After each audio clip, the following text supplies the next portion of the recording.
रांगत रांगत आईच्या मांडीवर आलं ना तर आईच्या उडीचा पाना फुटायचा आणि गाय गोट्या खंबरीचं वासराच्या दावणीचा कासरा सुटायचा. ही सुद्धा आपल्याच महाराष्ट्राची संस्कृती मायबाप. आता निघाल्यावर तिच्या लिखी एका नव्याने तिच्या लिखीची हळद आहे. आज तिच्या आईने सगळ्या गावाला अवतार दिलं. म्हणजे चला माझ्या लिखीची हळद आहे या तिला 4 बोट हळकुंडाचे लाव. म्हणतो मा एका लेख म्हणून जन्माला यावं. एका लेख म्हणून जन्माला यावं. लेकीची पोर होती, पोरीची कुमारी होती, कुमारीची नवरी होती, नवरीची आई होती, आईची आजी होती, आजीची पंजी होती, पंजीची खापरपंजी होती. एक एक टप करत जातं आणि जात्याच्या गरगरीत सारं काही पाहून होतं. म्हणून म्हणतो रे दादा एकदा लेख म्हणून जन्माला यावं. निघाल्या तिच्या लेखी आठवणीला बांध फुटणार. सगळ्या आठवणी निघणार. ज्या भावांच्या बहिणींची लग्न झाली त्यांना त्यांची बहीण आठवण.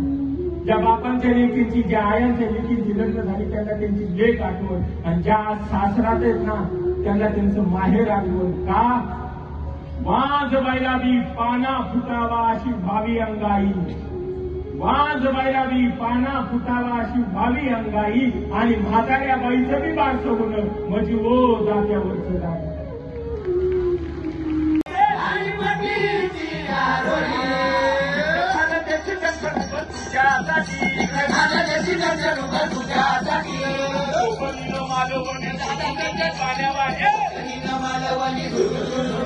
आणि तंदावर बागला आणि डोळे फाडती दादा.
आता हे जागेवर जाऊन बसायला 12 तास घेऊ नये.